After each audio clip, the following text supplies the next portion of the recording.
रामचंद्र जी की जय।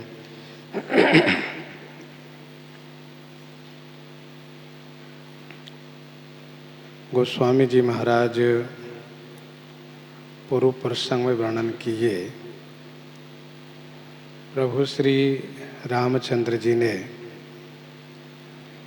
अपने मंत्रियों से कहा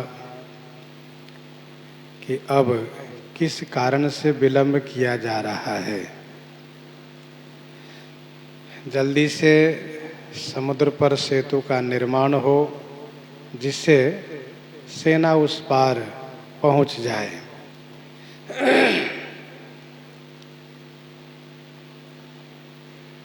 श्री जामवंत जी ने कहा, सरकार आपका नाम ही तो सेतु है, पुल है। इस पर चढ़ करके मनुष्य भवसागर से पार हो जाता है। फिर ये छोटा सा समुद्र पार करना कौन सी बड़ी बात है। यह सुनकर के श्री हनुमान जी ने कहा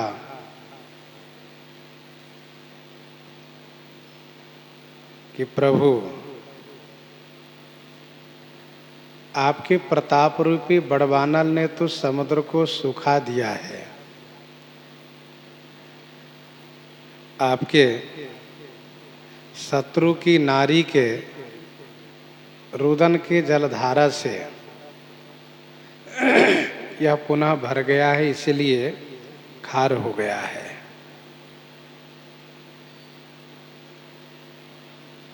आपके शत्रु की नारी के रुदन की जलधारा से यह समुद्र पुनः भर गया है।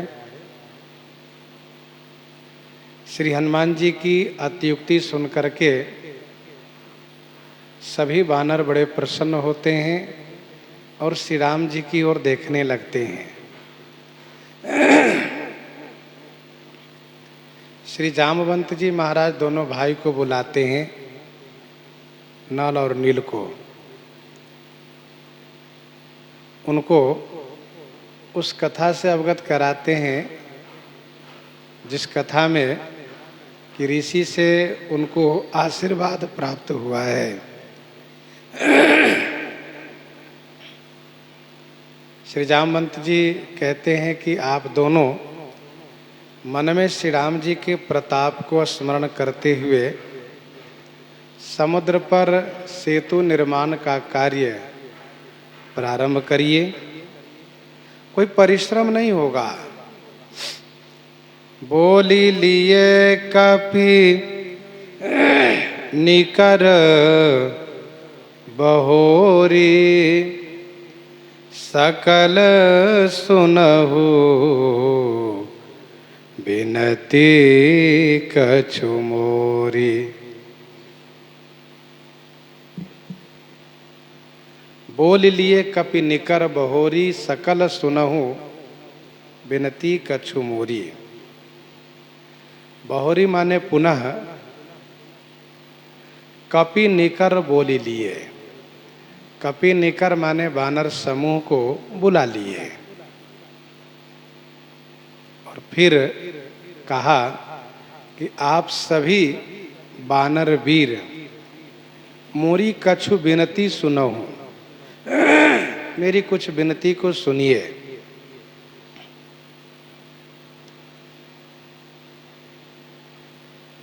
बोल लिए कपि निकर बहोरी, सकल सुनहु विनती कछु मोरी।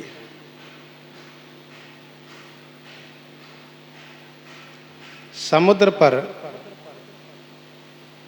सेतु निर्माण करने वाले नल नील से पहले कहा, इन दोनों को उत्साहित किया और इसके बाद वानर सैनिकों से कहा। वानर सैनिकों से कहने का अभिप्राय यह है कि यही लोग सेतु निर्माण के सामग्री को एकत्र करेंगे। इसमें सामग्री में बहुत कुछ नहीं लाना है, केवल पहाड़ और वृक्ष लाना है। श्री जामवंत जी बड़े बुद्धिमान ठहरे। इन सभी को श्री राम भक्त की दृष्टि से सबसे विनती पूर्वक कहते हैं, राम काज अरु मोर निहोरा, जैसे महाराज सुग्रीव ने कहा था।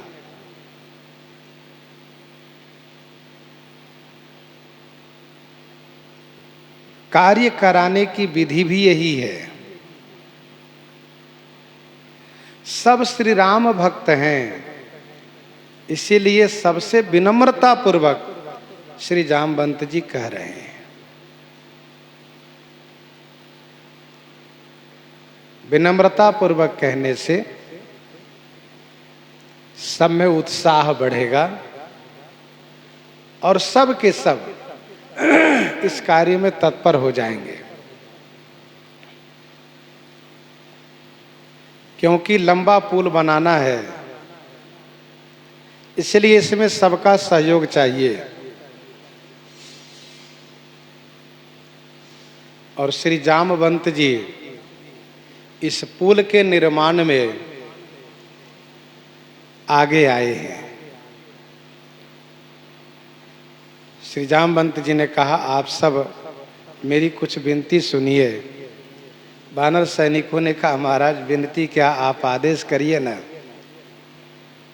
श्री जामवंत जी ने कहा, राम चरण पंकज उर धरहु, कौतुक एक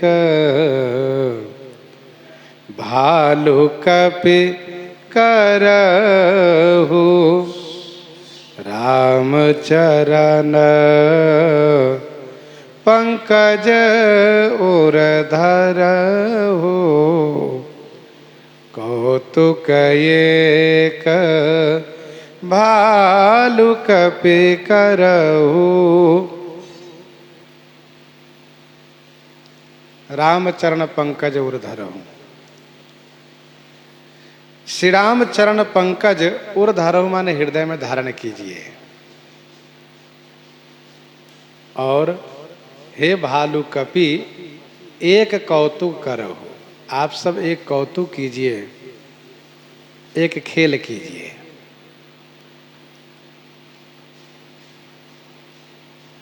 श्री जामवंत जी इस बात को भली भांति समझते हैं कि भगवान श्री राघवेंद्र के चरण कमल को हृदय में धारण करके जीव कठिन से कठिन कार्य को बड़ी सुगमता के साथ संपन्न कर सकता है।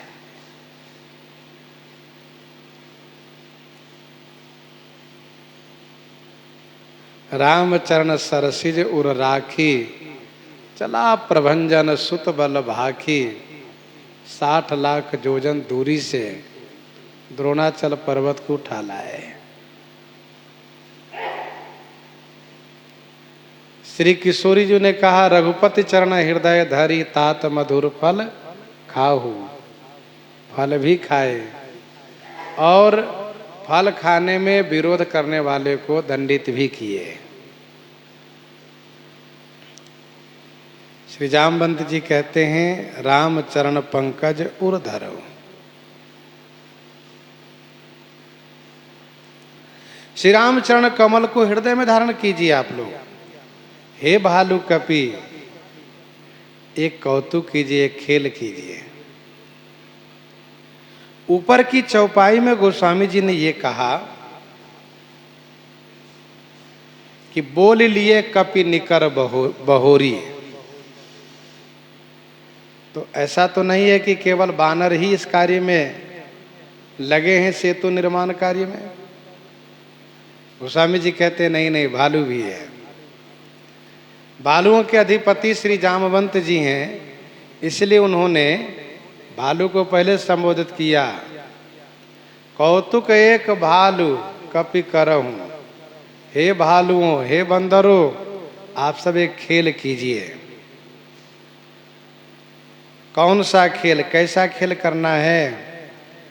तो जामवंत जी ने कहा धावहु मरकट बिकट बरूथा। धावहु मरकट बिकट बरूथा। आनहु बिटप गिरन के जूथा। धावहु मरकट बिकट बरूथा। आनहु बिटप गिरन के जूथा।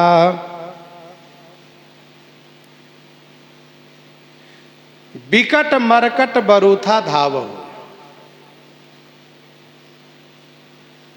विकट जो मरकट माने बंदर समूह है, आप सब धावहु माने दौड़िए।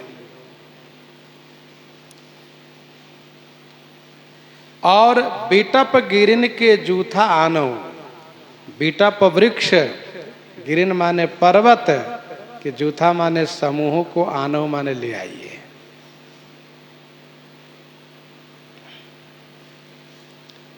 हे बिकट मरकट बरूथा। बिकट माने जो कठिन है, भयंकर है।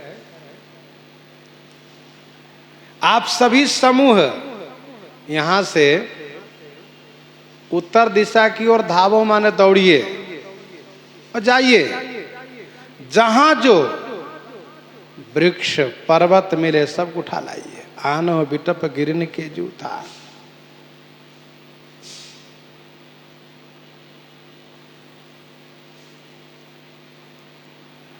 आप सब दौड़ते हुए जाइए, क्योंकि स्वामी चाहते हैं जल्दी से पुल का निर्माण हो। अब विलंब के ही काम करहु सेतु उतरई कटक। इसलिए आप लोग शीघ्रता कीजिए। बानर सब विकट हैं, कोई साधारण नहीं है। क्योंकि राम कृपा बल पाई कपिंदा, भय पक्ष जुत मनहु गिरिंदा। राम कृपा बल पाई कपिंदा, भय पक्ष जुत मनहु गिरिंदा। आनहु बिटप गिरिन के जूथा। वृक्ष क्यों मंगवाया जा रहा है? तो वृक्ष इसलिए मंगवाया जा रहा है कि कुछ बड़े बड़े वृक्षों को नीचे डाल देंगे, ऊपर से पर्वत। अथवा तो जिन पर्वतों से पुल बनाया जाएगा, तो पुल के दोनों तरफ से बड़े बड़े वृक्ष लगा दिए जाएंगे, जिससे कि छाया बनी रहेगी। आज भी रोड किनारे वृक्षारोपण होता है, जिससे छाया बनी रहे।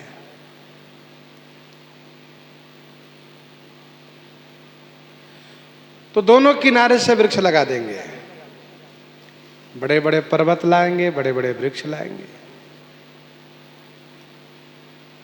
गोस्वामी जी कहते हैं, जैसे श्री जामवंत जी ने कहा वैसे ही सुनि कपि भालु चले करे होहा।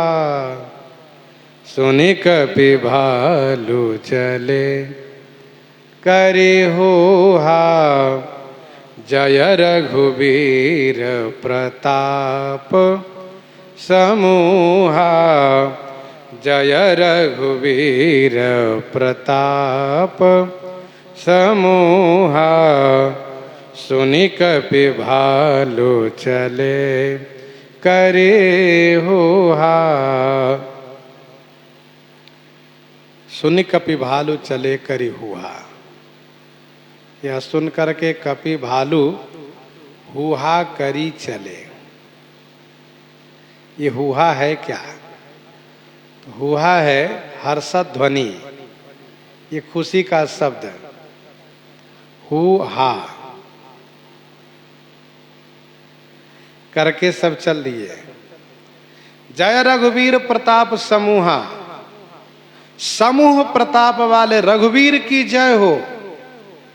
इस प्रकार से श्री रघुवीर की जय जयकार करते हुए सब के सब प्रस्थान किए।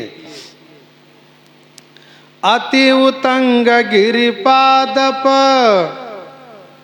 लीलहि लेहि उठाए, आनि देहि नल नीलहि, रचहित सेतु बनाए। अति उतंग गिरिपादप लीलहि लेहि उठाए। छोटा मोटा पर्वत नहीं लाते हैं, छोटा वृक्ष नहीं। अति उतंग गिरिपादप, अति उतंग माने अति से ऊंचा, गिरि पर्वत, पादप माने वृक्ष। लीलहि लेहि उठाए, लीलहि माने खेल में उठा लेते हैं, कोई श्रम उठाने में नहीं लगता है। आनि देहि नल नीलहि, आनी माले ला करके नल नील को देते, उनके हाथ में पकड़ाते हैं। और नल नील ते रचहि सेतु बनाई, ते माने वे रचना पूर्वक, कलाकारी पूर्वक सेतु बना रहे हैं, पुल बना रहे हैं।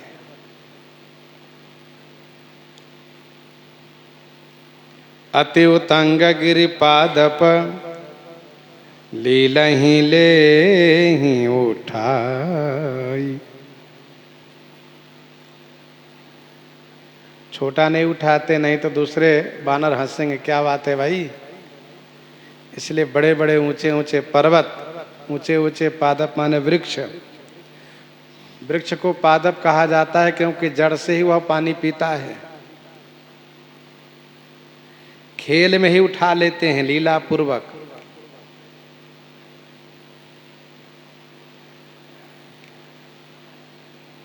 इसलिए तो हनुमान जी महाराज देखा शरण औषध चिन्हा, सहसा करी उपारी गिर लीन्हा। उठा ही लिए, उखाड़ ही लिए। तो वानर सब ऐसे हैं कि पर्वत को सहसा उखाड़ लेते हैं, लीलहि लेहि उठाई, ला करके देते हैं किनको, नल नील को। क्योंकि विधान यही है कि जब नल नील स्पर्श करेंगे तब जाकर के वह सागर में नहीं डूबेगा। इसलिए वे लोग नल नील को पकड़ा देते, लो भैया।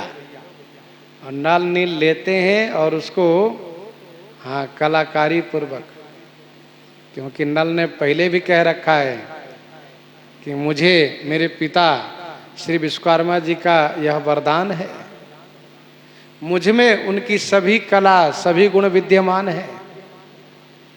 उन्होंने मेरी माता से कहा भी था, मेरे जैसा ही पुत्र तुम्हें प्राप्त होगा। तो रचना पूर्वक देखो, कोई भी चीज को यूं ही बनाना और एक रचना पूर्वक बनाना अलग होता है। रचना में कलाकारी होती है, देखने वाले का मन आकर्षित होता है, मनमोहित होता है, अच्छा लगता है। आगे गोस्वामी जी ने कहा, देख सेतु अति सुंदर रचना, अति सुंदर रचना की गई है। जैसे रचो विचित्र वितान बनाई, सिरधारी वचन चले सचुपाई। तो रचना पूर्वक, कलाकारी पूर्वक पुल का निर्माण कर रहे हैं। सयल विशाल आनी कपि देहि, कंदुकैव नल नील तेलेहि। सयल विशाल आनी कपि देहि, विशाल शैल, विशाल पर्वत, कपि आनी देहि, कपि वानर ला करके देते हैं। कंदुकैव नल नीलते लेहि, नल नील कंदुकैव, कंदुक माने गेंद की तरह ले रहे हैं। कंदुकैव नलनी लते लेहि।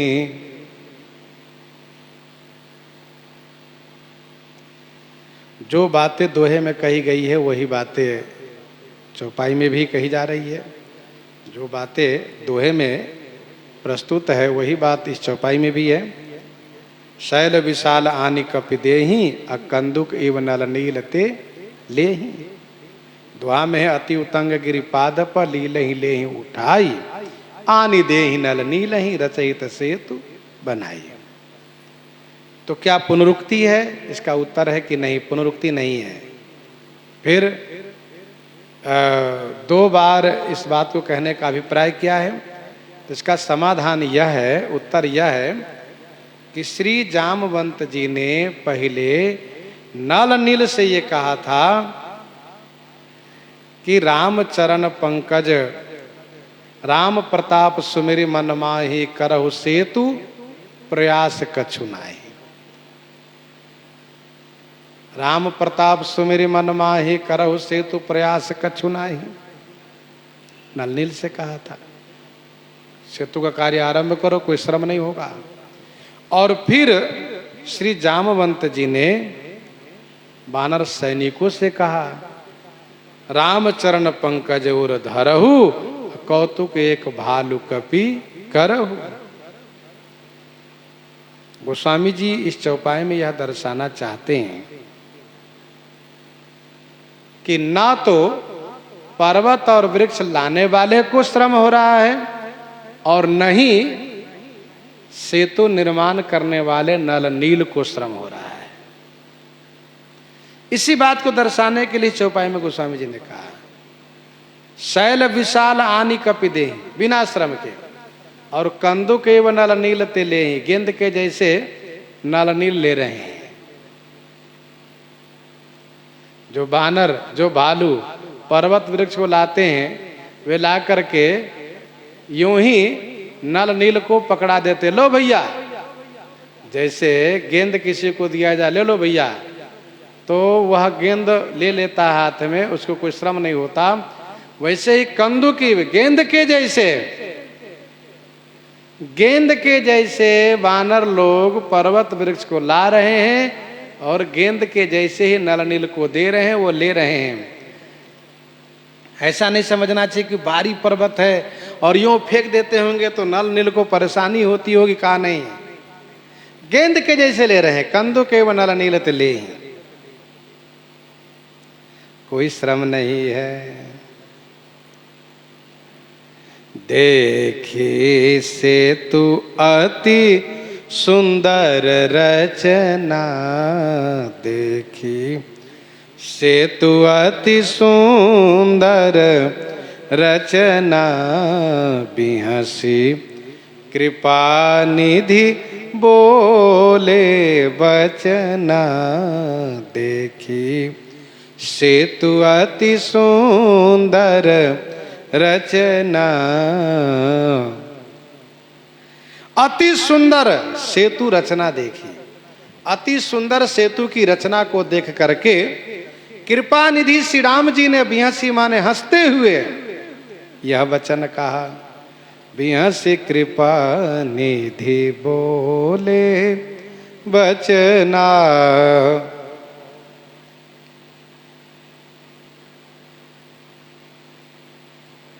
देखि सेतु अति सुंदर रचना,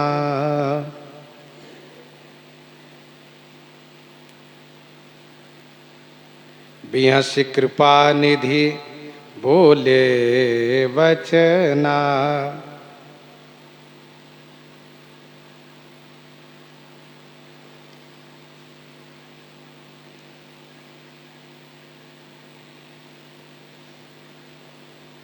सेतु निर्माण कार्य में ऐसा भी अन्य रामायण में वर्णन है कि सभी मंत्रियों ने श्री राम जी से कहा, प्रभु आप शिलान्यास कर दीजिए। श्री राम जी ने कहा, नहीं नहीं, आप लोग कार्य कीजिए, बहुत बढ़िया पुल बनेगा। सब ने कहा, नहीं नहीं प्रभु, पहले आप एक शिलाखंड रख दीजिए जल पर। प्रभु ने कहा ठीक है, आप सब कह रहे तो चलते हैं। श्री राम जी गए और जैसे ही शिलाखंड को लेकर के उस जल में छोड़े हैं, समुद्र के जल में, वैसे वो डूब गया। सबको भारी आश्चर्य हुआ। श्री राम जी के द्वारा जो शिलान्यास हुआ, जो पाषाण रखा गया, वो तो डूब गया। कैसे तैरेगा समुद्र पर पत्थर, कैसे पर्वत तैरेगा? सबको चकित देख करके हनुमान जी ने कहा, भाइयों आप सब चकित मत होइए, श्री राम जी जिनको छोड़ देंगे वह तो डूबेगा ही। तो कैसे नहीं डूबेगा? हनुमान जी ने कहा देखो ऐसे नहीं डूबेगा, अभी मैं आपको बताता हूं। फिर श्री हनुमान जी ने एक शिलाखंड पर राम लिख करके और रख दिया समुद्र पर। कहा देखा, राम जी जब साथ हैं तो वो नहीं डूबेगा, राम जी जिसको छोड़ देंगे वो डूब जाएगा। लोगों को बड़ा आनंद आया है। आनंद रामायण में ऐसा वर्णन है, देखी सेतु अति सुंदर रचना, नल नील अति सुंदर रचना पूर्वक सेतु का निर्माण कर रहे हैं। कृपा के सागर श्री राम जी ने हंसते हुए कहा, हंसना यह कृपा का विस्तार करना है, हृदय अनुग्रह इंदु प्रकाशा हो गए सेतु की रचना देख करके। ये वे प्रभु हैं जिनकी माया लव निमेष मोह भुवन निकाया, रचई जासु अनुशासन माया। प्रभु बड़े प्रसन्न हैं। परम रम्य, हंसने का एक कारण यह भी है कि श्री राम जी चाहते हैं कि यह स्थान विशेष तीर्थ के रूप में आने वाले समय में माना जाए, यहाँ पर लोगों का आना जाना हो, इसीलिए विशेष कृपा करते हुए यहाँ पर भगवान शिव की स्थापना करना चाहते हैं। परम रम्य उत्तम यह धरनी, परम रम्य उत्तम यह धरनी, महिमायमित जाय नहीं बरनी। परम रम्य उत्तम यह धरनी, महिमायमित जाय नहीं बरनी। परम रम्य उत्तम यह धरनी, यह धरनी परम रम्य और परम उत्तम है। इसकी महिमा अमित माने असीम है, अनंत है, जाय नहीं बरनी, महिमा कहीं नहीं जा सकती। परम रम्य उत्तम यह धरनी, महिमा अमित जाय नहीं बरनी।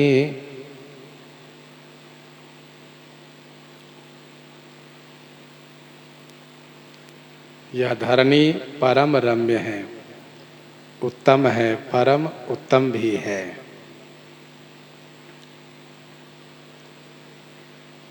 वह स्थान परम रमणीक होता है जो स्थान भगवान को, भगवान के भक्त को आनंदित करने वाला हो। भरद्वाज आश्रम अति पावन, परम रम्य मुनिवर मन भावन।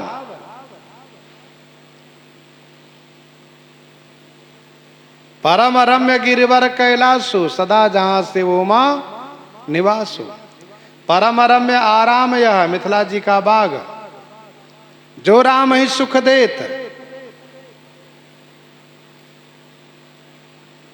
शिखर एक उतंग अति देखी, परम रम्य सुबेल का शिखर, परम रम्य सम शुभ्र विशेखी, समुद्र का तट जहां से सेतु का निर्माण कार्य आरंभ हुआ है, यह परम रम्य उत्तम यह धरणी, महिमा अमित जाई नहीं भरनी।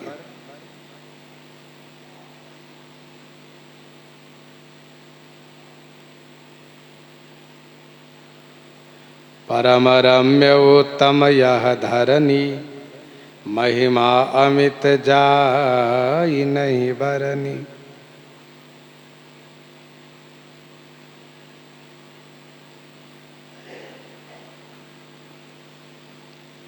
भगवान श्री राम कहते हैं कि यह भूमि परम उत्तम है, इसकी महिमा असीम है।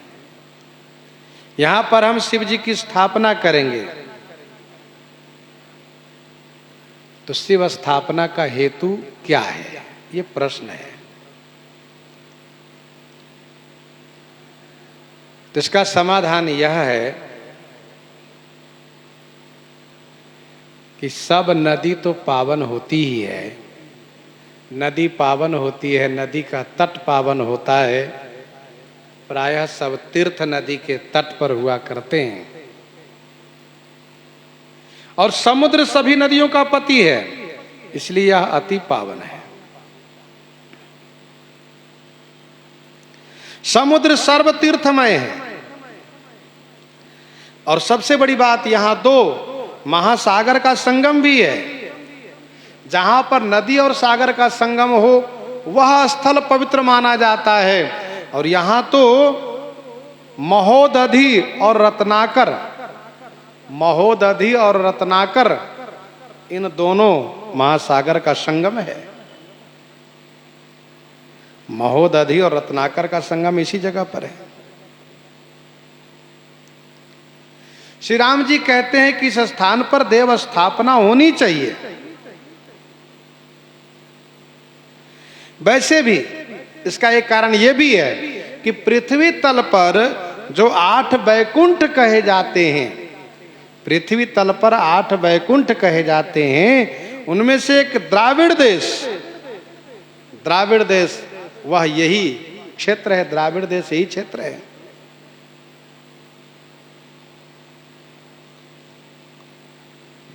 द्राविड़ देश, भक्ति महारानी की उत्पत्ति स्थान यही है। भक्ति महारानी की उत्पत्ति स्थान यही है। भक्ति ने स्वयं कहा देवर्षि नारद जी से कि द्राविड़ देश में मेरी उत्पत्ति हुई, कर्नाटक में मेरी वृद्धि हुई, विकास हुआ, और कुछ कुछ महाराष्ट्र में तथा सौराष्ट्र में पूर्ण रूप से जीर्णता को प्राप्त हो गई। पूर्ण रूप से जीर्णता को प्राप्त हो गई। वृंदावन के दर्शन से मेरी अवस्था वापस हो गई, लेकिन मेरे पुत्र अभी वृद्ध बने हुए हैं। तो भक्ति की उत्पत्ति स्थान है द्राविड़ देश। वैसे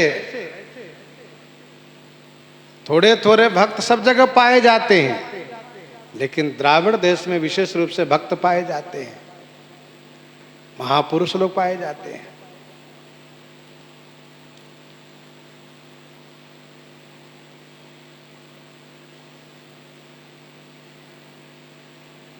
इसमें एक संकेत ये भी है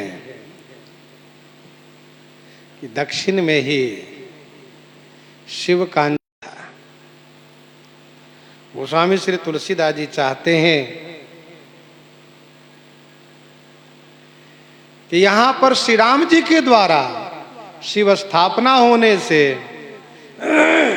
श्री राम जी शिव जी की स्थापना करेंगे, जिससे वैष्णवों की अनुरक्ति होगी, वैष्णवों का प्रेम होगा। शैव का प्रेम तो होगा ही, और इसी बहाने से क्षेत्र में शैव और वैष्णव में प्रेम बढ़ जाएगा।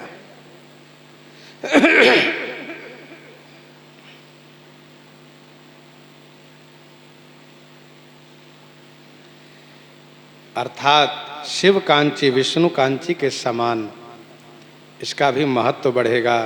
शिव कांची में शैव जाते हैं, विष्णु कांची में वैष्णव जाते हैं। और इस रामेश्वरम में दोनों आएंगे, क्योंकि वैष्णव के आराध्य भगवान श्री राम द्वारा श्री शंकर जी की स्थापना होने से वैष्णव भी आएंगे और साथ साथ शैव भी आएंगे।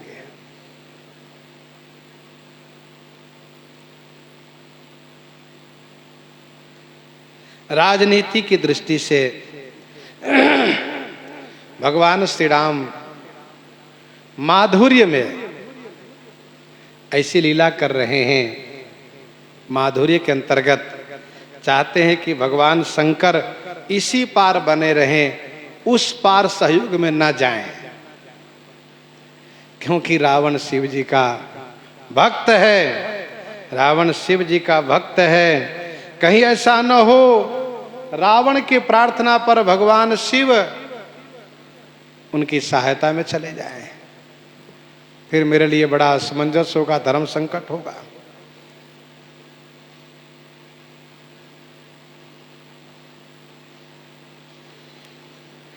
क्योंकि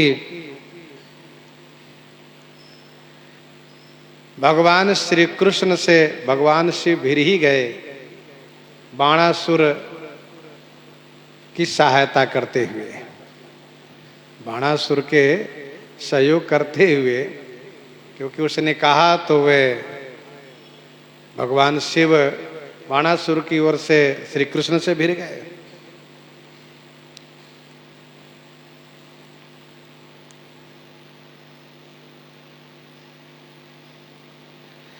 भगवान शंकर संग्राम के देवता भी हैं।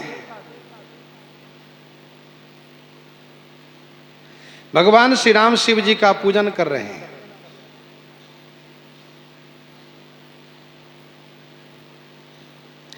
वैसे महाशिव पुराण चतुर्थी कोटि रुद्र संहिता, महाशिव पुराण चतुर्थी कोटि रुद्र संहिता अध्याय 81 में ऐसा वर्णन है कि भगवान शिव प्रकट हुए हैं। और श्री राम जी ने कहा भी कि भोलेनाथ आप इधर ही रहिएगा, मेरी ओर से रहिएगा।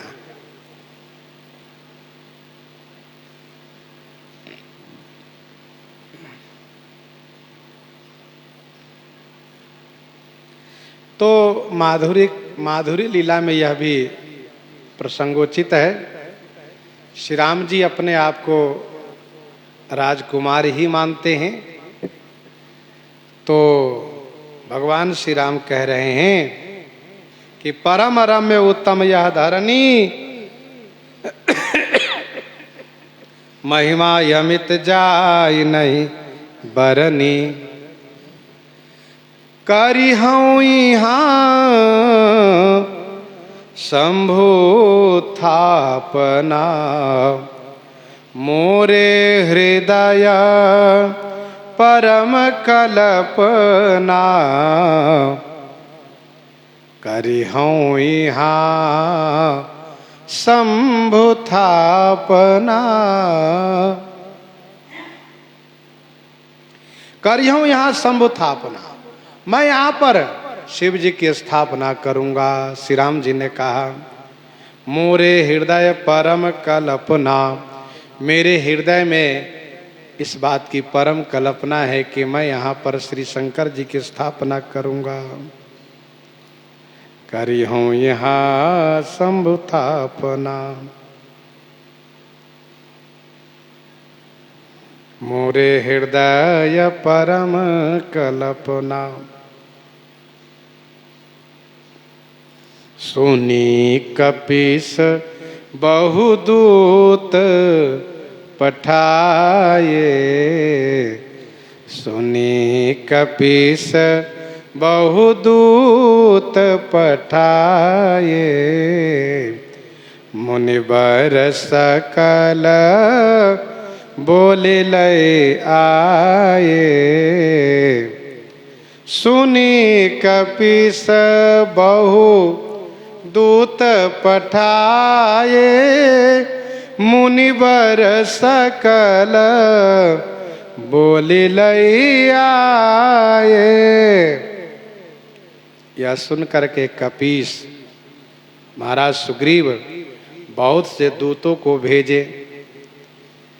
श्री राम जी की इस परम कल्पना को सुन करके, श्री राम जी की वाणी को सुन करके कपीस वानर राज सुग्रीव ने समूह दूतों को भेजा और सबसे कहा, सुनिए, आसपास में जितने मुनि महात्मा हैं सबको बुलाइएगा। ध्यान रहे, एक भी ना छूटने पावे। जो छूट जाएंगे उनको बहुत बुरा लगेगा, क्या बात है कि हमें नहीं बुलाए गए, क्या हमको त्याग दिए प्रभु, इसलिए सबको बुलाइए। भगवान श्री राम ने कहा, मित्र सुग्रीव, आप समीपस्थ सभी ऋषि मुनि को बुलाइए। सुनी कपीस बहुदूत पठाए। वानर लोग गए और कहा, महाराज राम राम, महाराज जय सिया राम, प्रणाम महाराज। कहिए। कहा, महाराज इसी क्षण तुरंत चलिए, समुद्र के तट पर सेतु का निर्माण कार्य चल रहा है और श्री राम जी भगवान शिव की स्थापना करने जा रहे हैं, तो उस प्राण प्रतिष्ठा महामहोत्सव में आप सब सम्मिलित होइए। मुनिवर सकल बोली लई आए। समस्त मुनियों को बुला लिए, सब मुनि लोग आ गए। लिंग थापी विधिवत करी पूजा।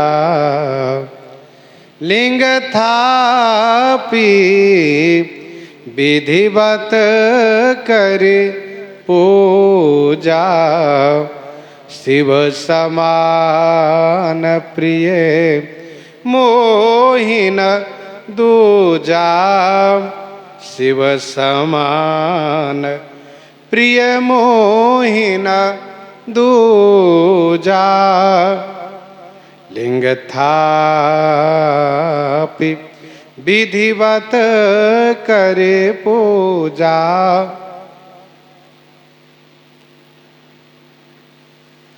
लिंग थापि विधिवत करी पूजा। लिंग की स्थापना करके वेदोक्त विधि से लिंग की स्थापना करके और पूजा किए। और पूजनोपरांत स्तुति में प्रभु श्री राम जी ने कहा, शिव समान प्रिय मोहि न दूजा। शिव जी के समान मोहि मुझे दूसरा कोई प्रिय नहीं है।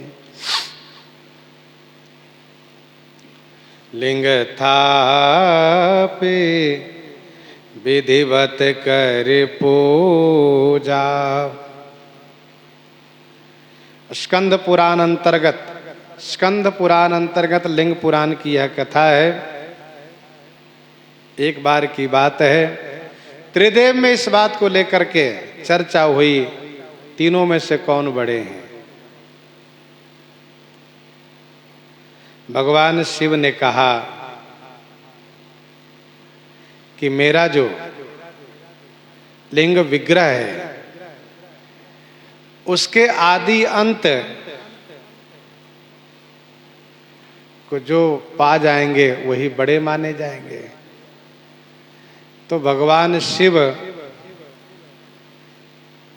के कहने पर भगवान विष्णु ने नीचे की ओर प्रस्थान किया और आकर कहा कि इसकी कोई सीमा नहीं, कोई अंत नहीं है।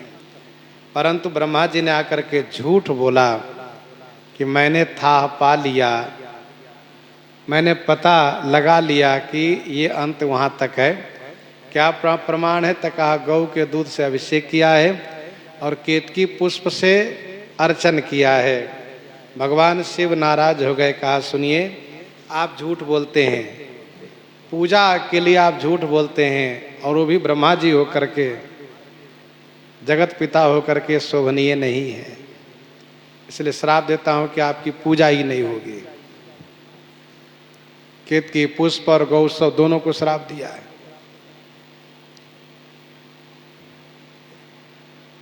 तो भगवान शिव कि मूर्ति से ज़्यादा महिमा है शिवलिंग अर्चन की। मूर्ति पूजा से विशेष महिमा है लिंगार्चन की।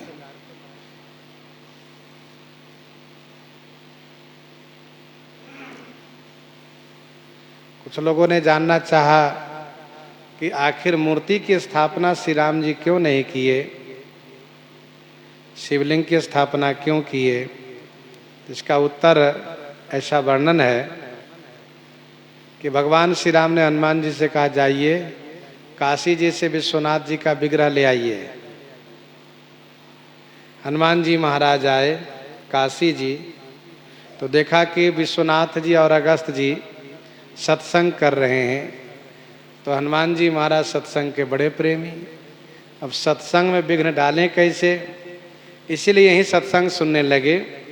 उधर मुनियों ने कहा, विद्वानों ने, पंडितों ने कहा, महाराज मुहूर्त बीता जा रहा है, इसलिए शीघ्र यह कार्य हो।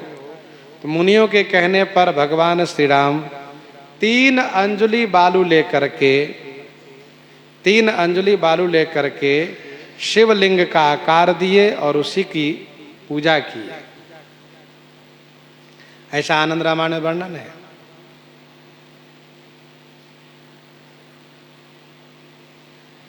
बाद में श्री हनुमान जी लेकर आए हैं तो उनको बगल में स्थापना किए गए हैं दूसरी जगह, ऐसी भी चर्चा है। धर्मशास्त्र में भगवान शिव के विग्रह की पूजा से ज्यादा महिमा है लिंगार्चन की। महाभारत में ऐसा वर्णन है, महाभारत में ऐसा वर्णन है कि अश्वत्थामा ने शिव जी के मूर्ति की पूजा की थी।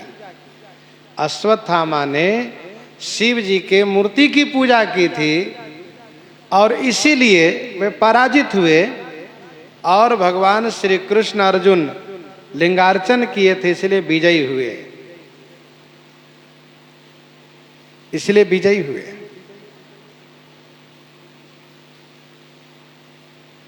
शिवलिंग के आदि में ब्रह्मा हैं, मध्य में विष्णु है, ऊपर शिव जी हैं, ऐसा धर्मशास्त्र में लिखा है। भगवान श्री राघवेंद्र कौस्तुभ मणि को स्मरण किए, कौस्तुभ मणि को स्मरण किए और उस मणि के प्रभाव से सभी आए हुए मुनि ऋषियों को यथोचित खूब सम्मान किए, दान दक्षिणा से सम्मानित किए कौस्तुभ मणि के प्रभाव से।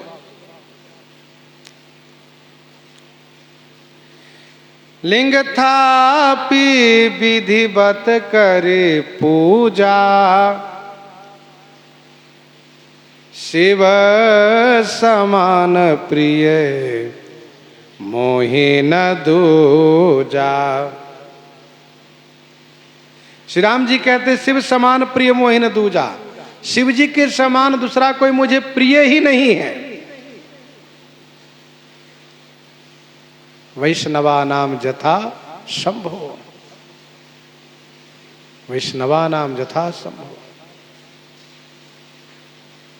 को नहीं शिव समान प्रिय मोरे, असि प्रतीति तजहु जनि भोरे। प्रभु ने देवर्षि नारद जी से कहा, को नहीं शिव समान प्रिय मोरे, असि प्रतीति तजहु जनि भोरे। शिव द्रोही मम भगत कहावा, शिव द्रोही मम भगत कहावा।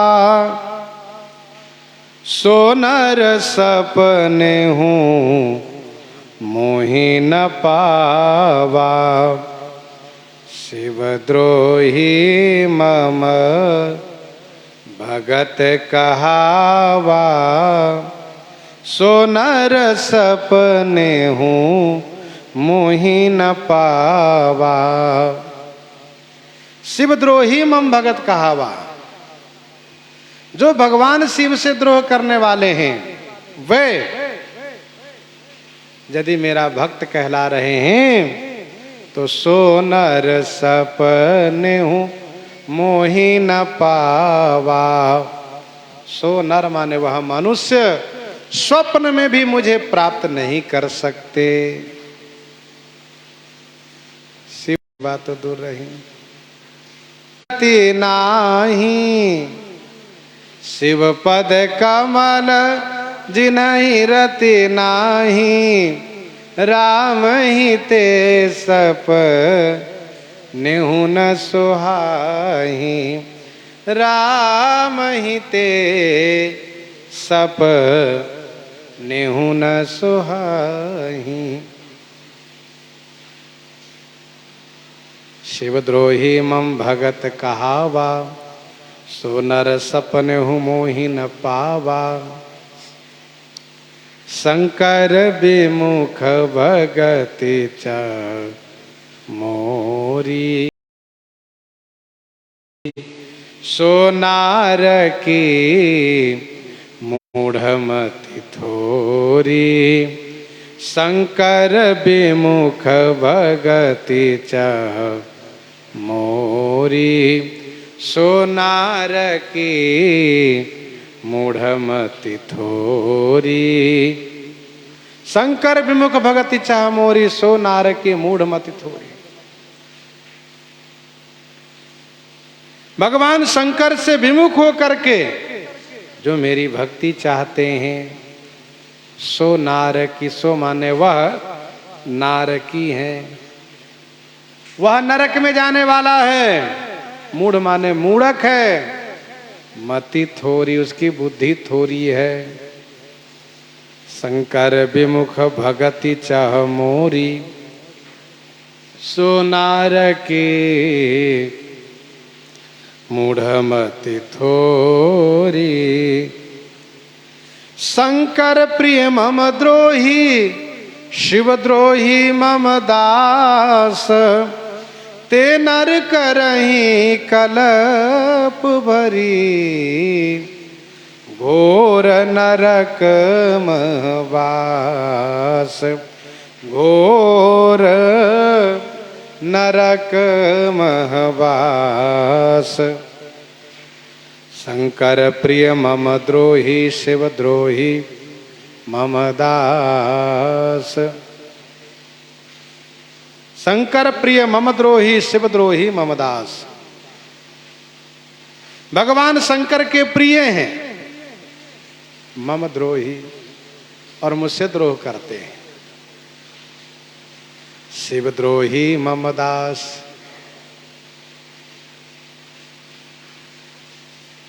शिव जी से द्रोह करते और मेरा दास कहलाते हैं।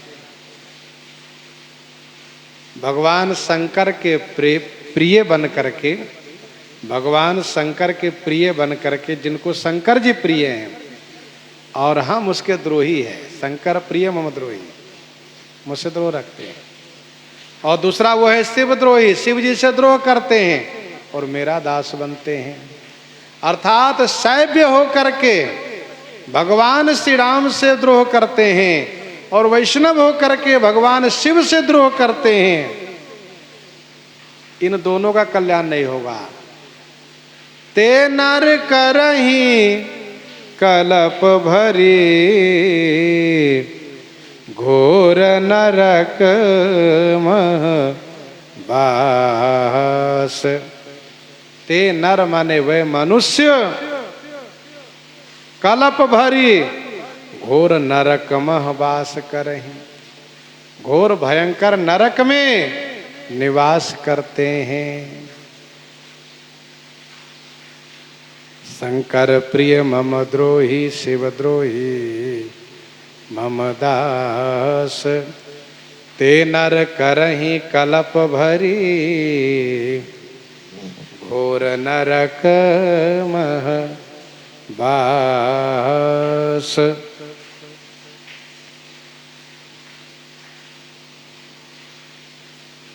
शिव सेवा कर फल सुत सोई अविरल भगति राम पद होई।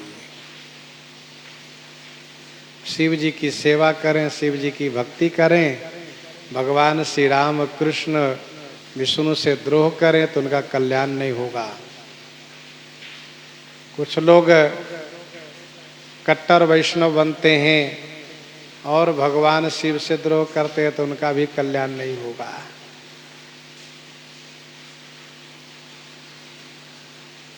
मदभक्तः शंकरः द्वैषी, मद्वैषी शंकरः प्रियः, तावुभौ नरकं याति यावत् चंद्र दिवाकरौ। शैव होकर के भगवान से द्रोह करने वाले, वैष्णव होकर के शिव से द्रोह करने वाले, ये दोनों नरक में निवास करेंगे। कब तक? कहा यावत चंद्र दिवाकरो, जब तक चंद्रमा सूर्य रहेंगे तब तक।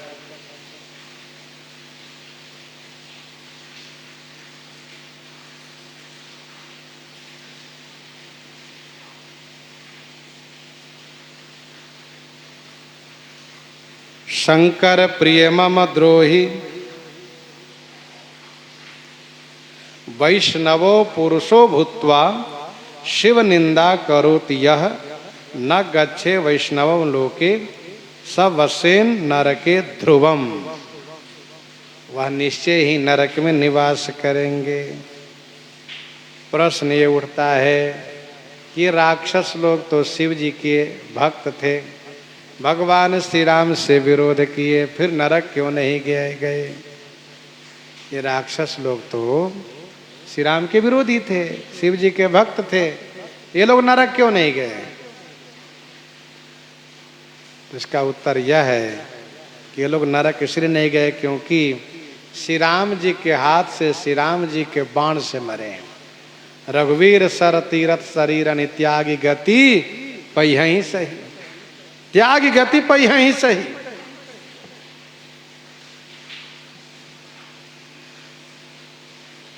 भगवान श्री राम मनुष्य अवतार लेकर के मनुष्यों को शिक्षा देने के लिए चरित कर रहे हैं।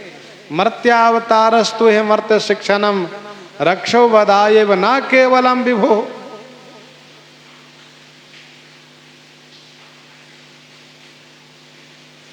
शंकर प्रिय मम द्रोही, शिव द्रोही मम दास, ते नर करहि कलप भरी, घोर नरक महबास।